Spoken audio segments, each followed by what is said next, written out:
الحمد لله وكفى والصلاة والسلام على سيد الرسل وخاتم الأنبياء وعلى آله وأصحابه الذين أوفوا عهدا الذين هم خلاصة العرب العرباء وخير الخلائق بعد الأنبياء. أما بعد فأعوذ بالله من الشيطان الرجيم. بسم الله الرحمن الرحيم.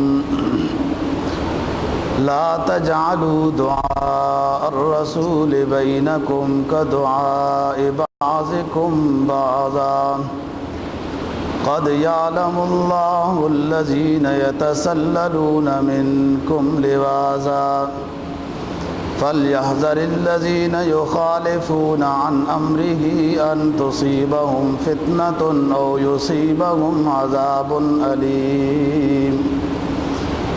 قال النبي صلى الله عليه وسلم يا ثابت ابن قيس لا تجزعي أنت في الجنة صدق الله العظيم وصدق رسوله النبي الأمي الكريم ونحن على ذلك لمن الشاهدين والشاكرين والحمد لله رب العالمين. 18ویں پارے کی ایک آیت کریمہ اور رسول اللہ صلی اللہ علیہ وسلم کا ایک ارشاد پاک تلاوت کیا ہے، جس کے اندر رسول اکرم صلی اللہ علیہ وسلم کی مجلس کے آداب بیان کیے گئے ہیں، اور آداب میں سے خصوصاً آپ صلی اللہ علیہ وسلم کے سامنے گفتگو کا طریقہ، بولنے کا طریقہ بتایا گیا ہے۔ مفہوم یہ ہے اس آیت کریمہ کا کہ رسول پاک صلی اللہ علیہ وسلم کے بلانے کو آپ لوگ عام شخص کا بلانا نہ سمجھا کرو، جیسے ہی رسول پاک صلی اللہ علیہ وسلم بلائیں تو فوراً حاضر ہو جایا کرو۔ لا تجعلوا دعاء الرسول بینکم کدعاء بعضکم بعضا قد یعلم اللہ الذین یتسللون منکم لواذا۔ اور جو لوگ رسول پاک کی مجلس میں بیٹھ کر پھر بغیر اجازت کے چلے جاتے ہیں، کھسک جاتے ہیں، اللہ ان کو جانتا ہے۔ فَلْيَحْذَرِ الَّذِينَ يُخَالِفُونَ عَنْ أَمْرِهِ أَن تُصِيبَهُمْ فِتْنَةٌ أَوْ يُصِيبَهُمْ عَذَابٌ أَلِيمٌ۔ وہ لوگ جو رسول پاک صلی اللہ علیہ وسلم کی مجلس کے آداب کا خیال نہیں رکھتے، وہ اس بات سے ڈریں کہ کہیں ان پر کوئی مصیبت یا عذاب یا پریشانی نہ آ جائے۔ جو حدیث آپ کے سامنے تلاوت کی اس کا ایک خاص واقعہ ہے، وہ انشاءاللہ تفسیر سے عرض کروں گا۔ آپ نے ایک صحابی ثابت بن قیس رضی اللہ تعالیٰ عنہ کو یہ فرمایا کہ آپ نہ گھبراؤ، پریشان نہ ہو جاؤ، آپ جنتی ہو۔ یہ جو آیت آپ کے سامنے تلاوت کی ہے، لا تجعلوا دعاء الرسول بینکم کدعاء بعضکم بعضا، اس آیت کی 3 تفاسیر ہیں۔ پہلی تفسیر کے مطابق میں نے ترجمہ کیا ہے کہ نبی کسی شخص کو بلائے، رسول اللہ صلی اللہ علیہ وسلم کسی شخص کو بلائیں تو کسی شخص کو بلائیں تو اس بلانے کو اہمیت دو، فوراً اتباع کرو، حاضر مجلس ہو جاؤ۔ آپ صلی اللہ علیہ وسلم کے بلانے کو عام شخص کے بلانے کے برابر نہ سمجھو کہ جیسے کوئی دوست بلا لیتا ہے تو ٹھیک ہے چلے جائیں گے جی، ایسے ہی رسول پاک صلی اللہ علیہ وسلم نے بلایا تو چلو مصروف ہوں، ابھی کوئی کام کر رہا ہوں فارغ ہو کر، تو اب آواز آ رہی ہے، فارغ ہو کر رسول اللہ صلی اللہ علیہ وسلم کے پاس چلا جاؤں گا۔ آپ صلی اللہ علیہ وسلم کے بلانے کو عام شخص کا بلانا نہ سمجھو، فوراً اتباع کرو۔ اس آیت کی ایک تفسیر یہ ہے، اور دوسری تفسیر یہ ہے کہ تم جب رسول اللہ صلی اللہ علیہ وسلم کو بلاتے ہو تو عام شخص کو بلانے کی طرح ہمارے نبی کو نہ بلاؤ، آداب کا، القاب کا، صفات کا لحاظ رکھ کے، آپ کے مقام اور مرتبے کو ملحوظ خاطر رکھ کے پھر رسول اللہ صلی اللہ علیہ وسلم کو بلاؤ۔ یہ اس آیت کی دوسری تفسیر ہے۔ تیسری تفسیر، لا تجعلوا دعاء الرسول بینکم کدعاء بعضکم بعضا، نبی پاک کی دعا کو عام شخص کی دعا نہ سمجھنا۔ اگر کسی بات پر کسی شخص سے رسول اللہ صلی اللہ علیہ وسلم ناراض ہو جائیں اور اس کے خلاف بد دعا کر دیں تو یہ عام شخص کی بد دعا نہ سمجھنا، یہ فوراً قبول ہو جائے گی۔ لہٰذا اس طرح کی ایذا سے بچ کے رہنا، کوئی ایسا جملہ، کوئی ایسی حرکت رسول اللہ صلی اللہ علیہ وسلم کے ادب کے خلاف نہ کرنا، کہیں ایسا نہ ہو کہ رسول اللہ صلی اللہ علیہ وسلم بد دعا کر دیں تو عام شخص کی بد دعا نہیں۔ تو یہ تین تفسیریں ہیں، ایک کہ کوئی شخص رسول اللہ صلی اللہ علیہ وسلم کو بلاتا ہے تو نام لے کر رسول اللہ صلی اللہ علیہ وسلم کا بلانا یہ سخت بے ادبی ہے۔ اللہ پاک نے پورے قرآن پاک میں یا محمد صلی اللہ علیہ وسلم نہیں فرمایا ہے، تو عام شخص یا محمد کہہ کر کیسے پکارے گا؟ الفاظ القاب کے ساتھ آپ کو بلائیں۔ اور ایک یہ کہ رسول اللہ صلی اللہ علیہ وسلم کسی شخص کو بلائیں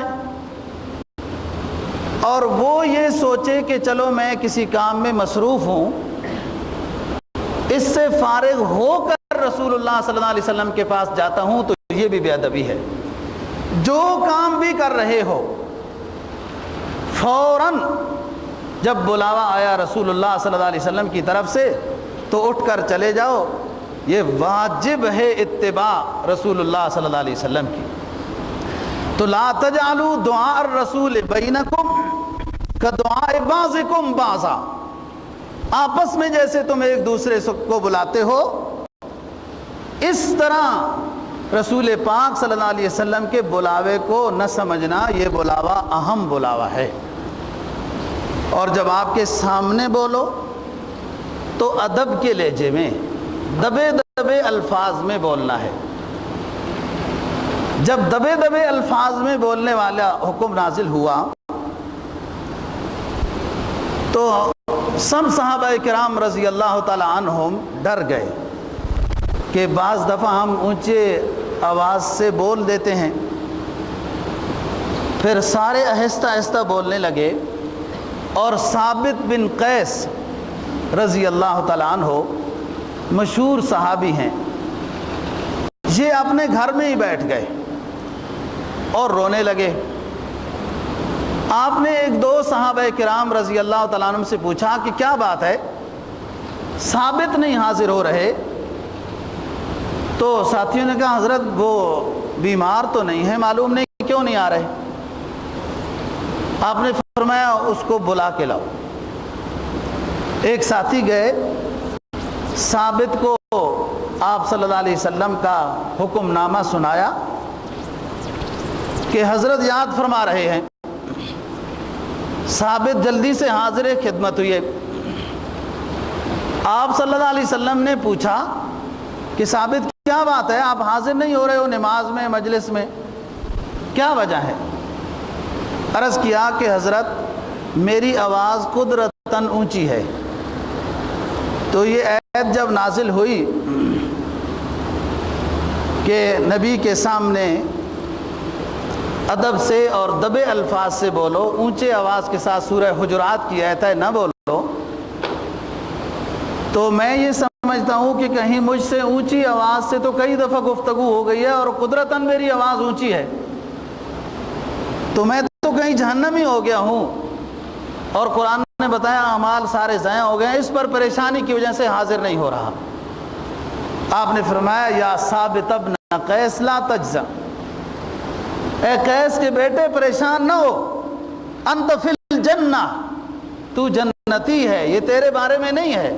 وہ تو جب بے ادبی کی نیت سے اونچی آواز کے ساتھ بولا جائے گا تو تب اعمال سارے ضائع ہو جائیں گے اور وعید کا وہ مستحق ہوگا، سزا کا مستحق ہوگا۔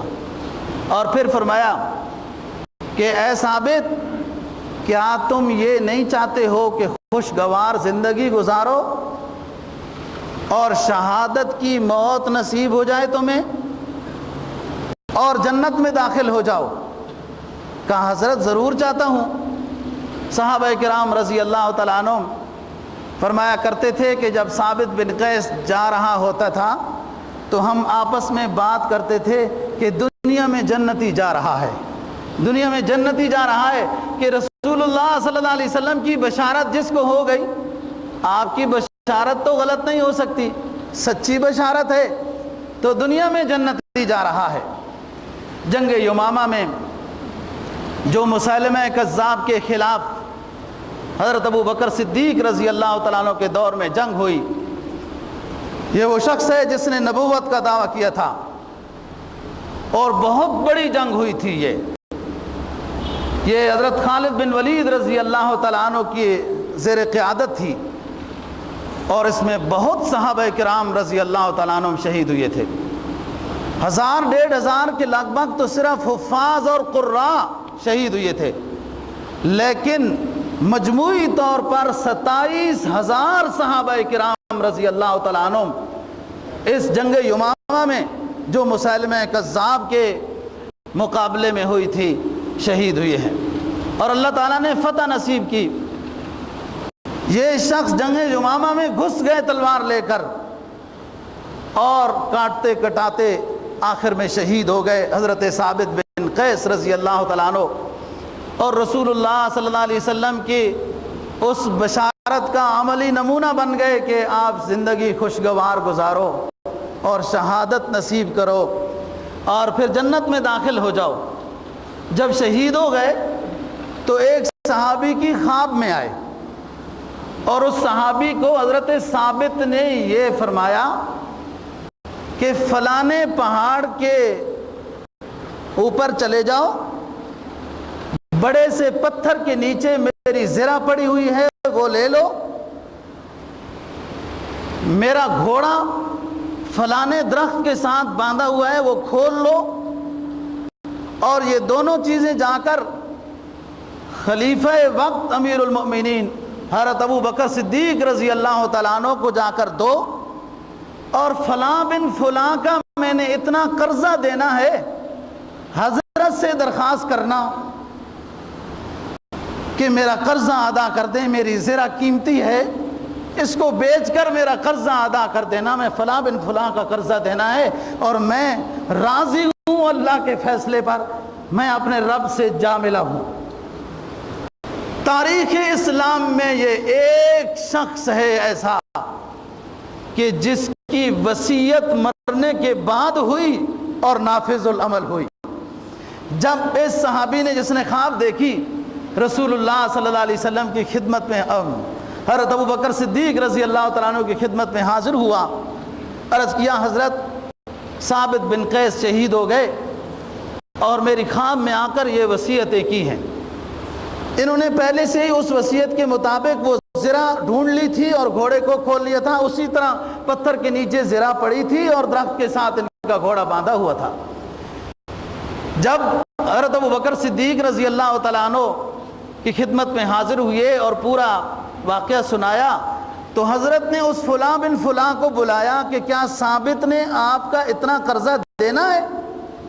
اس نے کہا جی حضرت دینا ہے. تو اب اس سے اور کیا صداقت ہو سکتی ہے؟ وہ زرہ بیچ کر وہ قرضہ دیا گیا. اور تاریخ اسلام نے دوستو یہ ممتاز حروف کے ساتھ ثابت بن قیس کی اس وصیت کو لکھا کہ مرنے کے بعد بھی وصیت کی اور پھر بعینہ ہی نافذ العمل ہوئی. دنیا میں اور کوئی ایسا شخص نہیں کہ اس نے مرنے کے شہید ہونے کے بعد وصیت کی ہو اور پھر اس کی نافذ العمل بھی ہو. تو یہ جو حدیث کا ٹکڑا میں نے آپ کے سامنے تلاوت کیا ہے حضرت ثابت بن قیس رضی اللہ تعالیٰ عنہ کا، تو آپ نے فرمایا کہ ثابت آپ پریشان نہ ہو، آپ جنتی ہو. قبیلہ بنو تمیم مشہور قبیلہ ہے. قرآن 7 لغتوں میں نازل ہوا ہے، ان میں سے ایک لغت بنو تمیم بھی ہے. اس کے کچھ شخص رسول اللہ صلی اللہ علیہ وسلم کے پاس مدینہ طیبہ میں حاضر ہوئے اور کچھ سوال کرنے کے لیے آئے. جب یہ لوگ سوال کرنے کے لیے آئے، کچھ مسائل پوچھنے تھے، تو دوپہر کا وقت تھا، حضرت آرام فرما رہے تھے. یہ حجروں کی چاردیواری کے باہر اونچی اونچی آواز کے ساتھ رسول اللہ صلی اللہ علیہ وسلم کو بلانے لگے. بعض حضرات نے نام لکھ رہا ہے اقرع بن حابس رضی اللہ تعالیٰ عنہ، اور ان کے ساتھ ایک اور ساتھی تھے. اخرج الینا یا محمد، اخرج الینا یا محمد، اونچی اونچی آواز کے ساتھ یہ پکارا اور آپ باہر تشریف لائے کہ کیا بات ہے. انہوں نے کہا حضرت کچھ مسئلہ پوچھنے کا میں آ رہا ہوں. اس دوران سورہ حجرات کی آیات نازل ہوئی. فرمایا ان الذین ینادونک من وراء الحجرات اکثرهم لا یعقلون. میرے نبی کو حجروں کے باہر بہت سے پکارنے والے بے عقل ہیں، بے عقل. ینادونک من وراء الحجرات اکثرهم لا یعقلون.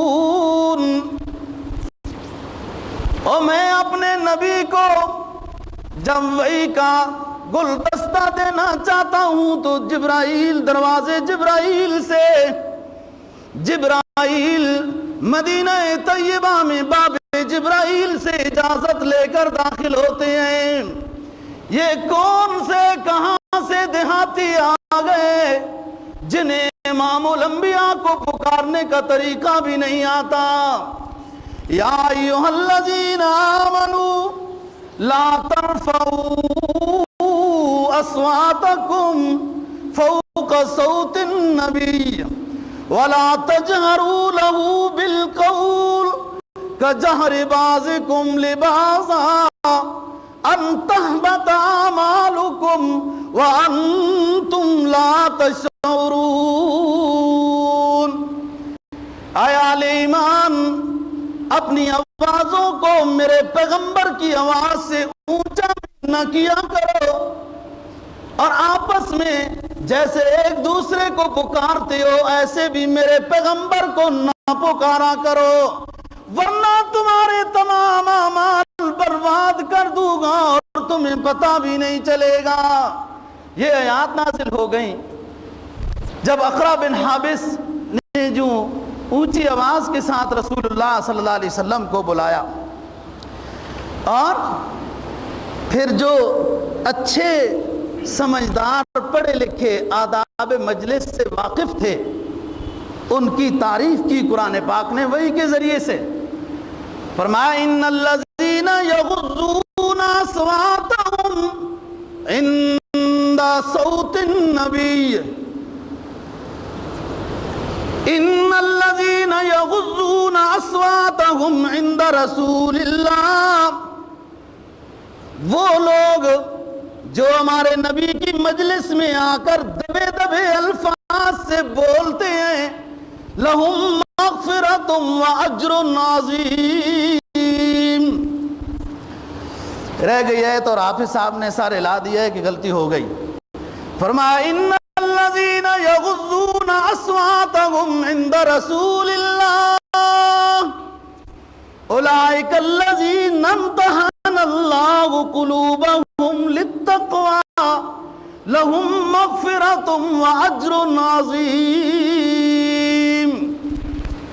میرے نبی کی وہ باادب جماعت جب دبے دبے الفاظ سے میرے نبی کے سامنے گفتگو کرتے ہیں، اور اللہ پاک نے اس جماعت کا امتحان لیا ہے. اب دیکھو مدرس ہے اس جماعت کا اللہ کا رسول، اور ممتحن ہے اللہ، اور پرچہ کون سا ہے؟ اولئک الذین امتحن اللہ قلوبہم. میں اپنے نبی کی جماعت کے دلوں کا امتحان لے رہا ہوں. یار آپ دلوں سے کیا امتحان لینا چاہتا ہے؟ فرمایا التقوی، ان کے دلوں کا امتحان وہ تقوی کی شکل میں لے رہا ہوں. اور امتحان میں کامیاب ہو گئے، پرچہ 100% حل کر لیا ہے. یہ دنیا کا ممتحن نہیں، کائنات کا خالق امتحان لے رہا ہے. دوستو یہ بڑا مشکل امتحان ہے.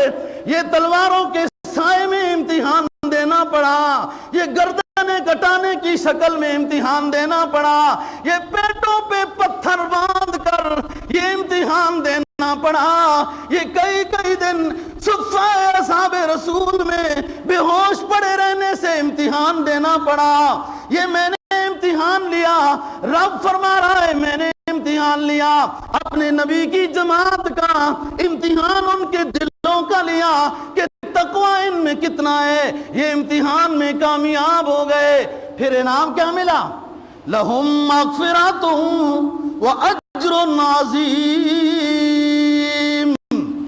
اس امتحان میں پاس ہونے والوں کو انعام یہ ملا، کوئی دنیا کا بادشاہ بھی یہ انعام نہیں دے سکتا کہ مغفرت کر دی اور اجر عظیم دے دیا. یہ اس جماعت کی بات کی کہ جو آداب کو ملحوظ رکھ رہے تھے، اور جن سے بے ادبی ہو گئی، صرف اونچا پکار دیا. ممکن ہے ان کی نیت بھی ٹھیک ہی ہوگی، دیہاتی لوگ تھے، آداب نہیں جانتے تھے، ان پڑھ تھے، تو بے ادبی ہو گئی. غور کرنا ہے دوستو، ان تحبط اعمالکم وانتم لا تشعرون. تمہارے سابقہ تمام اعمال کو برباد کر دوں گا، تمہیں پتہ بھی نہیں ہوگا. پورے قرآن پاک کو آپ پڑھیں ترجمے کے ساتھ، جہاں کہیں بھی حبطت اعمالہم آیا ہے کہ اعمال برباد ہو جائیں گے، وہاں کفر اور شرک کے بعد آیا ہے. پورے قرآن مجید کی دوستو تلاوت کرو، با ترجمہ تلاوت کرو. جہاں کہیں بھی حبطت اعمالہم آیا ہے وہ کفر اور شرک کے بعد آیا ہے کہ ہم ان کے اعمال برباد کر دیں گے، خراب کر دیں گے، ختم کر دیں گے. اور نبی کے حجرے کے باہر اونچے آواز کے ساتھ یہ جملہ کہنا، اخرج الینا یا محمد، یہ جملہ کہنے سے یہ فرما دیا کہ تمہارے اعمال برباد کر دوں گا. یہ اتنا بڑا گناہ ہے، اتنا بڑا گناہ ہے.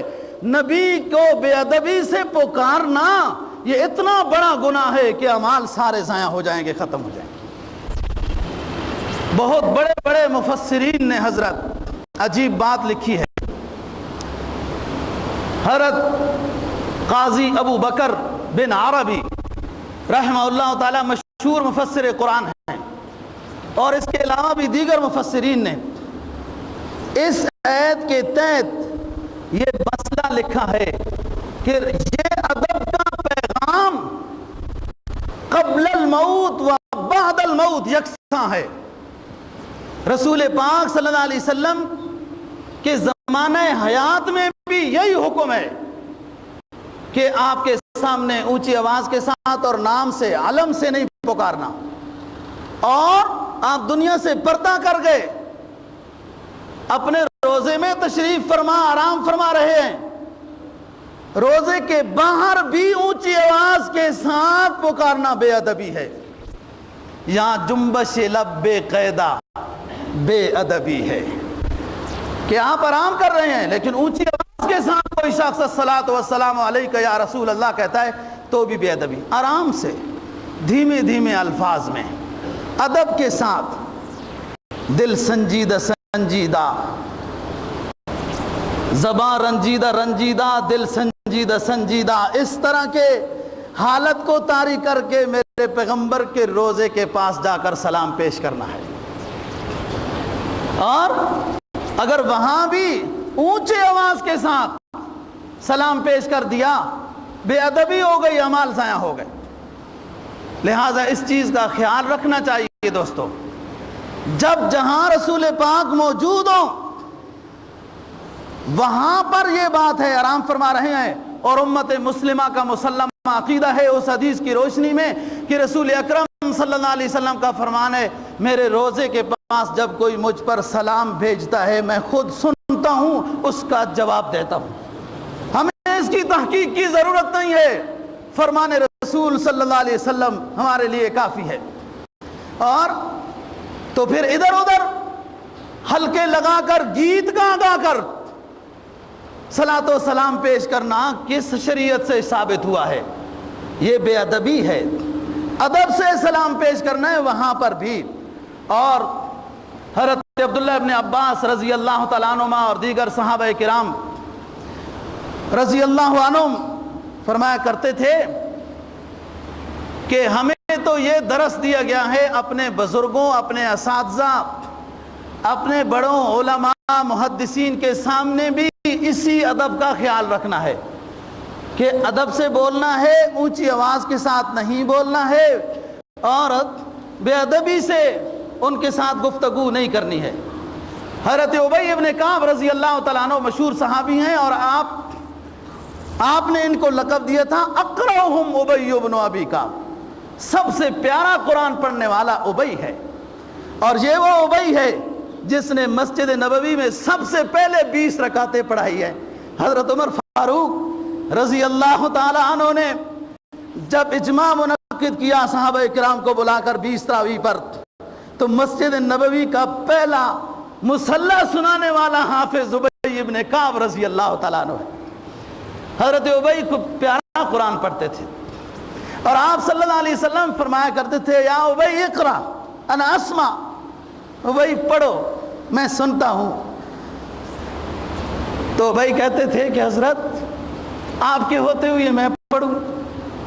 تو حضرت فرماتے تھے کہ ابی مجھے بھی کبھی کبھی سننے کو دل چاہتا ہے، سناتا تو ہر روز ہی رہتا ہوں، کبھی کبھی سننے کو دل چاہتا ہے، اور آپ پیارا پڑھتے ہو، پڑھو۔ تو حضرت عبداللہ ابن عباس کہتے ہیں کہ ہم حضرت ابی رضی اللہ تعالیٰ عنہ کے گھر جاتے تھے قرآن سیکھنے کے لیے، قرات سیکھنے کے لیے، مدینہ طیبہ میں گھر ہے، تو ہم باہر گلی میں بیٹھے رہتے تھے، پورا دن اگر حضرت باہر نہیں نکلے پورا دن ہم یوں ہی بیٹھے رہتے تھے۔ لیکن ہمیں پتہ تھا کہ ظہر سے پہلے حضرت باہر نکلتے ہیں، جب باہر نکلتے صحابہ کرام کو دیکھتے، بھائی آپ نے دروازہ کیوں نہیں کھٹکایا؟ تو میں عرض کیا کرتا تھا، عبداللہ ابن عباس کہتے ہیں میں عرض کیا کرتا تھا کہ حضرت دروازہ کھٹکانا بے ادبی ہے، ہمیں تعلیم یہ ہے رسول اللہ صلی اللہ علیہ وسلم کے درس سے کہ اپنے استاد کا دروازہ کھٹکا کے مسئلہ نہ پوچھنا، بار پڑاؤ ڈال کر لیٹ جانا، پھر جب استاد نکلے تو پھر سبق پوچھنا۔ پھر ایسے با ادب شاگرد پھر مفسر قرآن عبداللہ ابن عباس بنتے ہیں نا۔ آج ایسے ہی تو شاگرد ہیں بے ادب کہ جو کچھ بھی نہیں بنتے ہزاروں فارغ ہو جاتے ہیں، کچھ بھی نہیں بنتے۔ دوستو، تقسیم ہند کے وقت حضرت تھانوی رحمہ اللہ تعالیٰ کو ملنے کے لیے گئے شیخ العرب والعجم حضرت حسین احمد مدنی رحمہ اللہ تعالیٰ، اور یہ وہ حسین احمد مدنی ہے کہ جس کے فتوے سے یہ رنگ کا چٹا دل کا کالا فرنگی کانپتا تھا۔ یہ وہ حسین احمد مدنی ہے جو مالٹا کی جیل میں وقت گزار کر حافظ نہیں تھا اور حافظ بن کر اپنے اساتذہ کو تراویح پڑھا کر باہر آیا۔ یہ وہ شیخ العرب والعجم ہے جس نے 18 سال روضہ رسول کے سائے میں، روضہ رسول کا سایہ، اب تو بہت مسجد وسیع ہو گئی، پہلے روضہ رسول کا سایہ آپ کی تہجد کی جگہ پہ پڑا کرتا تھا۔ روضہ رسول کے سائے میں 18 سال رسول اللہ صلی اللہ علیہ وسلم کی حدیث پڑھائی، اور لکھتے ہیں شاگرد ان کے کہ حضرت یوں فرماتے تھے، قال ھذا النبی صلی اللہ علیہ وسلم، روضے کی طرف اشارہ کر کے یہ فرماتے تھے، قال ھذا النبی صلی اللہ علیہ وسلم، یہ شخص ہے جس کا میں تعارف کرا رہا ہوں۔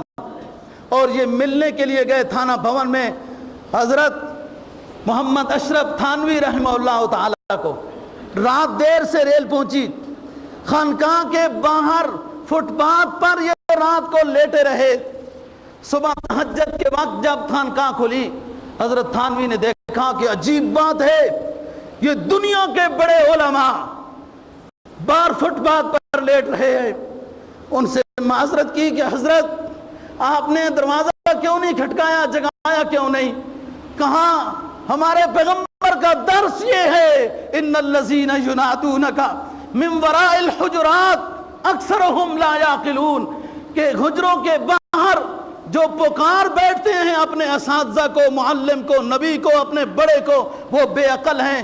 اس ادب کا لحاظ رکھتے ہوئے ہم نے باہر فٹ پاتھ پر پڑاؤ ڈالا ہے اور آپ کے دروازے کو نہیں کھٹکایا۔ تو حضرت قاضی ابو بکر بن عربی رضی اللہ تعالیٰ عنہ رحمہ اللہ تعالیٰ مفسر قرآن ہیں، وہ کہتے ہیں یہ آداب جیسے صحابہ کو حکم تھا نبی کے ادب کرنا، ایسے ہی مسلمان عوام کو بھی اپنے اساتذہ کا، اپنے والدین کا، اپنے بزرگوں کا، اپنے بڑوں کا، علماء کا، محدثین کا ادب کرنا واجب ہے، تب کچھ آئے گا۔ انہوں نے دین کب سیکھا؟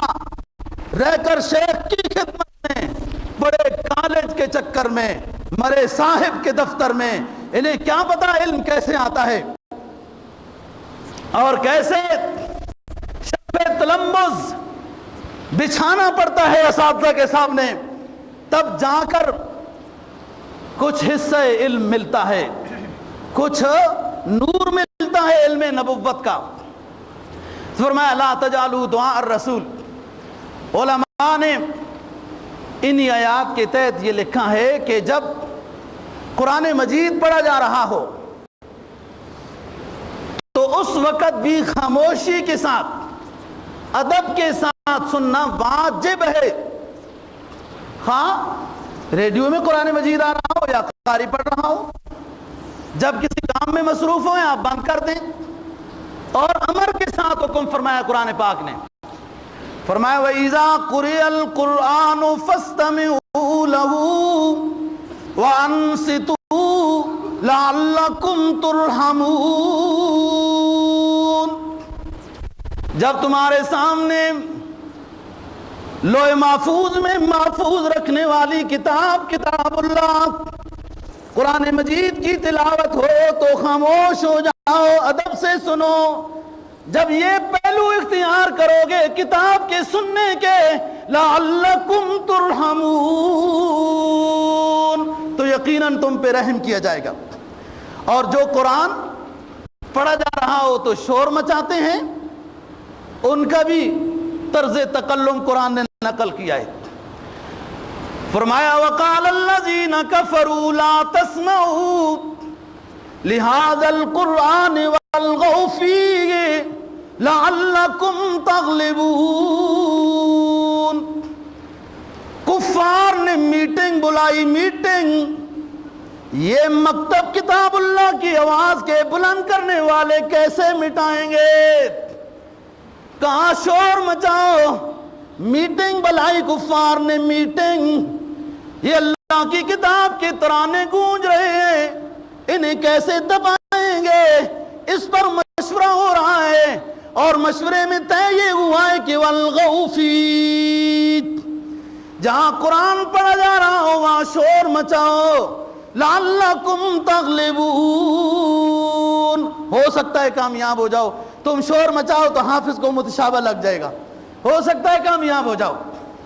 یہ قرآن نے کفار کا طرز بیان کیا ہے دوستو، کہ جب قرآن پڑھا جا رہا ہو تو کافر یوں کرتے تھے۔ میں نے تاریخ ہند میں ایک بات پڑھی ہے، آپ بزرگ حضرات ہیں، آپ نے زیادہ بہتر مطالعہ کیا ہوگا، کہ ہندوؤں کا کوئی میلہ ٹام ٹوم ٹون ٹان ایسے جب کوئی گزرتا تھا قبل تقسیم، تو جب مسجد قریب آ جاتی تھی تو ان کا بڑا کہتا تھا عبادت خانہ آ گیا بند کر دو۔ ہندو جب مسجد کے قریب سے ان کا وہ قافلہ گزرتا تھا ٹم ٹم والا، تو ان کا امیر کہتا تھا بند کر دو عبادت خانہ آ رہا ہے۔ جب مسجد گزر جاتی تھی تو پھر دوبارہ وہ ٹم ٹم شروع کرتے تھے۔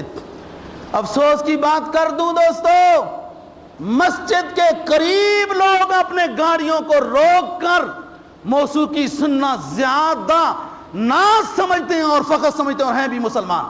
قرآن نے کہا کہ مسجد کے قریب، قرآن پڑھے جانے والی جگہ کے قریب شور مچانے والے کہ ان کو مخل کر دیں وہ کافر ہوتے ہیں۔ اور ہندو بھی خانہ خدا کا خیال کرے اور مسلم تو خانہ خدا کا خیال نہیں کرتا تو پھر یوں ہی عذاب آتا ہے۔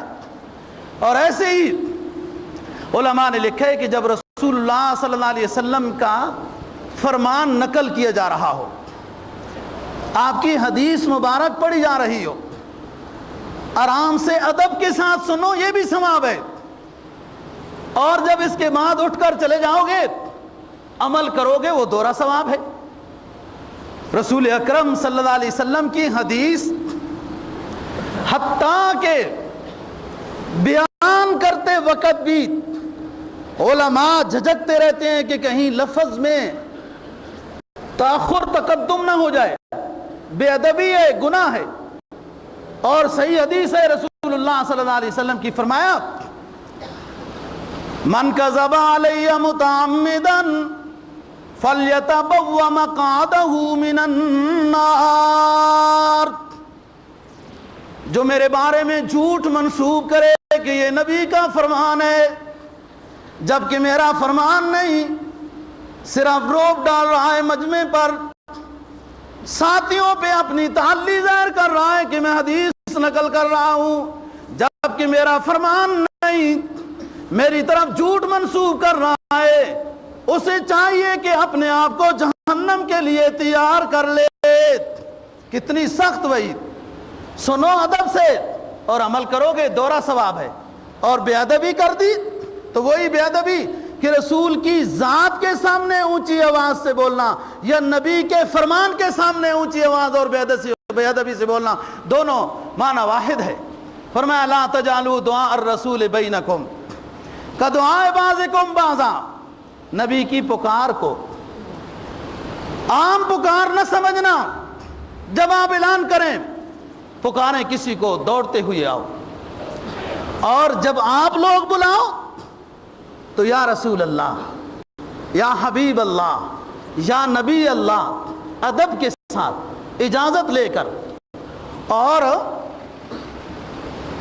جب آپ باہر تشریف لائیں مسائل بتانے کی جگہ میں تشریف رکھیں، پھر مسائل پوچھنے ہیں۔ اور جب آپ دوسرے ستونوں کے ساتھ آرام فرمائیں جہاں اور کاموں کے لیے بیٹھنا ہوتا ہے تو پھر بھی سوال کرنا بے ادبی ہے۔ حضرت رسول اکرم صلی اللہ علیہ وسلم کے صحابہ کرام رضی اللہ تعالی عنہم میں یہی ادب کامل درجے کا ادب تھا، اور ہر صحابی جب یہ آیت نازل ہوئی دوستو کہ ان الذین یا ایھا الذین آمنوا لا ترفعوا اصواتکم فوق صوت النبی،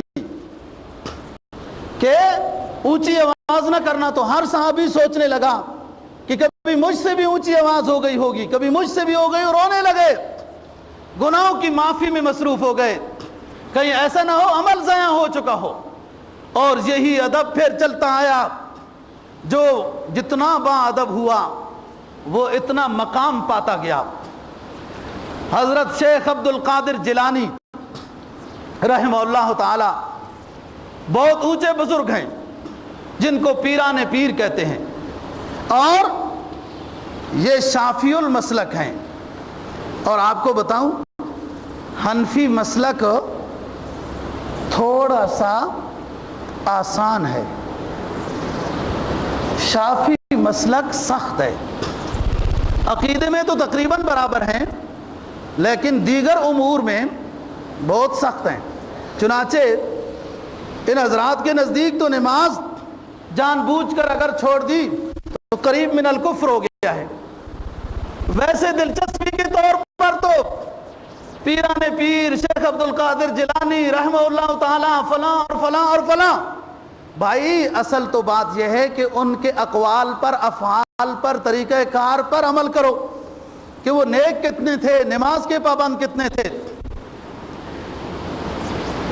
سنجر علاقے کا بادشاہ حضرت کی خدمت میں حاضر ہوا، شیخ عبد القادر جیلانی، یہی بغداد کے قریب ایک صوبہ ہے، صوبہ نیمروز۔ اس علاقے کا والی اور بادشاہ، اس پورے خطے کو سنجر کہتے ہیں، خدمت میں حاضر ہوا، عرض کیا کہ حضرت صوبہ نیمروز ہدیے میں قبول فرما لیں، صوبہ نیمروز ہدیے میں قبول کر لیں، اور اس کی جو آمدن آتی ہے، جو کچھ آتا ہے، یہ طلبہ میں، خانقاہ میں، مریدوں میں، ان میں خرچ کرتے رہیں۔ کہا بھائی مجھے ضرورت نہیں ہے، جو خالص اللہ کے نام لینے والے ہیں، اللہ کے رسول صلی اللہ علیہ وسلم کا ادب کی شکل میں سلام پیش کرنے والے ہیں، ان کو اللہ اور اللہ کا رسول ضائع نہیں کرے گا، ان کو رزق ملتا رہے گا، ہمیں بادشاہت نہیں چاہیے۔ بادشاہ اصرار کر رہا ہے کہ آپ ہدیے میں صوبہ نیمروز قبول کر لو۔ شیخ نے پھر جواب دیا، وہ سننے کے قابل ہے، فرمایا چونچی تر سنجری رخ بختم سے آباد، گردرو لم رود ہوس ملک سنجرم، وانگ یافتم خبر از ملک نیم شب، من ملک نیم روز بیک جونمی خورم۔ اے سنجر علاقے کے بادشاہ، عبد القادر کو ہدیہ دے رہا ہے نیمروز صوبے کا، ذرا سن لے میری داستان بھی، کہ اگر عبد القادر کے دل میں صوبہ نیمروز کی ہوس پیدا ہو جائے تو عبد القادر کا نورانی بخت تاریک ہو جائے گا۔ ہمیں یہ درس ملا ہے اللہ اور اللہ کے رسول کے پیغام سے کہ ہم نے اس کے حکموں کو اور اس کے نبی کی شریعت و سنت کو باادب طریقے سے بجا لانا ہے، اور وہ ہستی عزت کے ذریعے سے ہمیں رزق پہنچاتا رہے گا۔ سنو بات، تم مجھے ملک نیمروز کی صوبائی حکومت عطا کرنا چاہتے ہو، لیکن مجھے تو بادشاہت پہلے سے حاصل ہے، میں اس بادشاہت کو کیا کروں؟ اور وانگا یافتم خبر از نیم ملک شب، مجھے تو رات کو اٹھ کر اللہ کے سامنے سر و سجود ہونے کی بادشاہت حاصل ہے۔ اس بادشاہت کے مل جانے کے بعد اور مجھے کوئی بادشاہت نہیں چاہیے۔ تم سنجر علاقے کی بادشاہت دیتے ہو، اور میں رات کو اٹھ کر اللہ سے نیم شبی میں جب سر و سجود ہو کر مانگتا ہوں تو لگتا ہے ساری دنیا عبد القادر کی تسبیح پڑھ رہی ہے، سب عبد القادر کو رحمہ اللہ کہہ رہے ہیں، سب عبد القادر کو مد ظلہم کہہ رہے ہیں، سب عبد القادر کو دامت برکاتہم کہہ رہے ہیں۔ عبد القادر نے تو آج تک ایسا کوئی عامل اور گورنر نہیں سنا، سن 700 ہجری میں ایسا کوئی وزیر اعلیٰ نہیں سنا، ایسا کوئی صوبے کا مالک نہیں سنا کہ عوام سب وزیر اعلیٰ کی اور صوبے دار صوبے کی حکومت والے عامل کی دعاؤں میں ان کی زبانیں مصروف ہوں۔ اللہ نے عبد القادر کو ایسی بادشاہت، رسول کے ادب بجا لانے میں، اللہ کے احکام بجا لانے میں ایسی بادشاہت دی ہے، ایسی بادشاہت دی ہے کہ سب عبد القادر کو زندگی میں بھی دعائیں دے رہے ہیں، عبد القادر کے مرنے کے بعد بھی رحمہ اللہ کہتے رہیں گے۔ تو بادشاہت کی بادشاہت دور کر دی کہ بادشاہت نہیں ضرورت، اور بادشاہ ناراض ہو رہا ہے، بادشاہ کہ اس نے نہیں لیا ناراض ہو رہا ہے، اور یہ نہ لینے پہ خوش ہے۔ اصل تو مقام یہ ہے۔ تو فرمایا لا تجعلوا دعاء الرسول بینکم کدعاء بعضکم بعضا۔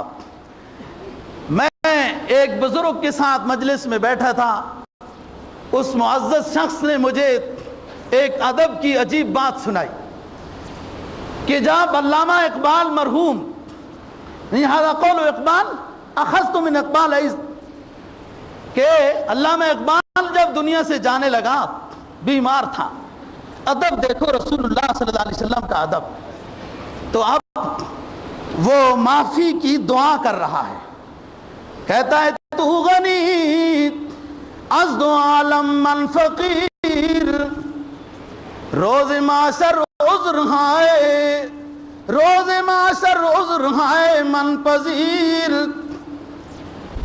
گر تمہیں بینی حسابم ناگزیر، از نگاہ مصطفیٰ پنہا بگیر۔ اے رب العالمین، جب تو بادشاہت پہ آئے، شہنشاہت پہ آئے، دینے پہ آئے، تو 70 سالہ کافر بھی جب لا الہ الا اللہ محمد الرسول اللہ پڑھ لے تو اس کے سب گناہ معاف کر دیتا ہے۔ اقبال گناہگار تو ضرور ہے، لیکن بچپن سے ہی مومن چلا رہا ہے، اور کوئی پونجی نہیں ہے مگر آپ کے الفاظ کا ترانہ اور اپنے نبی کے ادب کا پیغام ہمیشہ پڑھتا رہتا ہوں۔ تو غنی از ہر دو عالم من فقیر، روز معاشر عذر ہے من پذیر۔ جب شہنشاہیت پہ آئے، معاف کرنے پہ آئے، تو 70 سالہ ابو قحافہ کو، حضرت ابو بکر صدیق رضی اللہ تعالیٰ عنہ کے والد کو 70 سال کے بعد مسلمان ہو رہے ہیں، ان کو صحابی کا لقب مل رہا ہے، جنت کا ٹکٹ مل رہا ہے، جنت کا ٹکٹ مل رہا ہے۔ اور عجیب دنیا کی تاریخ ہے، بیٹا مسلم ہے، صدیق ہے، صحابی رسول ہے، اور غار یار رسول ہے، اپنے بوڑھے کافر اور مشرک باپ کو بازو سے پکڑ کر خدمت رسول صلی اللہ علیہ وسلم ملا رہا ہے کہ اے تاجدار دو عالم، میں اپنے بوڑھے باپ کو آپ کی خدمت میں لا رہا ہوں، یہ آپ کے سامنے بیٹھ کر کلمہ شہادت پڑھیں گے، ان کی 70-80 سالہ مشرکہ زندگی بدل جائے گی، اور ان کی جہنم جنت سے بدل جائے گی۔ اقبال کہتا ہے تو غنی از ہر دو عالم من فقیر، تو بخشنے پہ آئے تو یوں بخشتا ہے، روز معاشر عذر ہے من پذیر۔ لیکن اگر اقبال سے حساب لینا ہی ہے، گر تمہیں بینی حسابم ناگزیر، اے رب العالمین، تو بادشاہ جو ہے، تجھ سے کون پوچھنے والی عدالت ہے، جس کو چاہے تو بغیر حساب کے جنت میں پہنچائے، اور جسے چاہے تو صرف پانی کے حساب سے گرفتار کر لے۔ اگر اقبال سے لازمی طور پر حساب لینا ہی ہے تو پھر میں آپ کو کچھ درخواست یہ کرتا ہوں آپ لیں گے تو ضرور، درخواست یہ کرتا ہوں کہ میرا حساب رسول اللہ صلی اللہ علیہ وسلم کے سامنے نہ لینا، اس لیے کہ میں نے اپنے پیغمبر کی جب بھی سیرت پڑھی اس میں یہی نظر آیا کہ میرا پیغمبر اپنی امت کے لیے دعائیں کر رہا ہے، اور اقبال ایسا بدقسمت امتی جب اپنا حساب دے رہا ہوگا تو مجھے ڈبل شرمندگی ہوگی اپنے نبی کے سامنے حساب دینے سے۔ اللہ رب العزت ہمیں صحیح دین کی سمجھ اور عمل کی توفیق نصیب فرمائے۔ وآخر دعوانا الحمدللہ رب العالمین۔